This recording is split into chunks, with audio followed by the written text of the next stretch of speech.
Hey everybody, welcome to Snow Talk with your news meteorologist Brian Good on this Saturday morning, filling in for Tawana today. Before I get into the weather, I know a lot of you have been asking about Dawn G, and don't have any big update to give other than she's still in the hospital. She is alert. She has been communicating to everybody. I know it was very scary to watch that last night during the 7:30 news.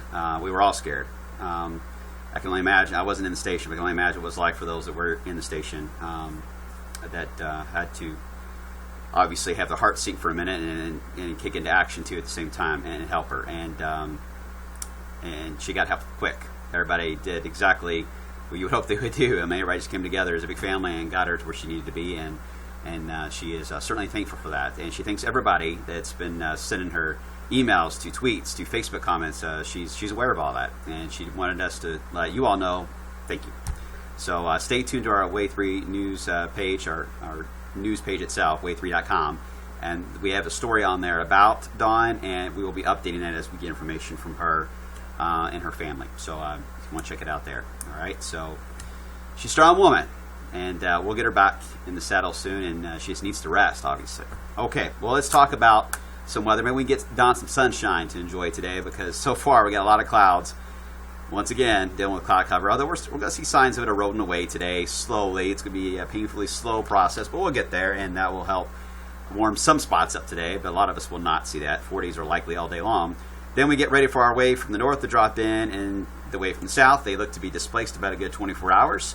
Otherwise, we'd have a massively phased system, which would actually likely turn more toward the Great Lakes, and would be more significant and severe weather potentially for us. But the way they're split out, we're going to get a mix of warm and cold air type scenarios. All right, so let's get into the snowboard first off. I'm going to keep in this chance for maybe ending as a bit of sleet or snow as the second wave, as you'll see in a second, moves by Thursday. But the trends so far on the data for the overnight are suggesting that the cold air it tries to catch it, but they never get close enough to allow that to be an issue. So overall, this looks to be all rain.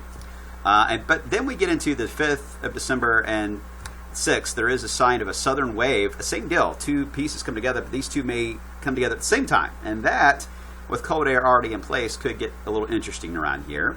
That's all I can say for now on that one. We'll leave it alone. I'll at least show you the maps on it come up in a second. Let's get you through the first system we got to contend with. Now, the first wave will pass in with some showers early on Monday. Now, here's the thing.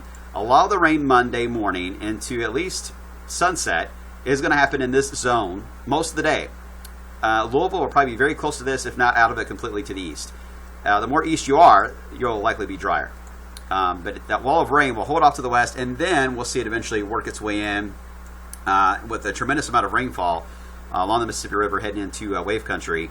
And then this is the first wave. It passes on by, but look what happens. The cold front, it's still there. There's your rain snow line, by the way, way up there. But the cold front is still to the west of us, so it's a little odd. You don't normally see the rain come through. You expect the front to be with it, and we cool down. Not the case with this one. So the wall of moisture moves out. We have a chance to skyrocket temperature-wise, as we're still benefiting from a south wind. And that could put us in record territory for some of us for warmth. But then wave number 2 comes into play. When that happens, the front then will actually be to our east. So the second wave is going to be a cooler wave. And this is where we were looking at the possibility of this is going to end as a wintry mix kind of a deal or not. And you see the rain snow line is there. Moisture overall is here. It's close. They're close. Could it still change? Of course it can. But at this point, confidence is not high enough to really put in the forecast. Okay, so let's talk about the details of this wave moving through the area for Monday especially. Look at the winds here Monday night. These are the winds a mile up. About 90 knots above our heads. This is a tremendous amount of wind that is passing through Kentucky and Tennessee and Indiana. So, this automatically, first thing is meteorologists look at it, oh man, let's hope we don't have any instability or CAPE to deal with. So we looked at the CAPE fields.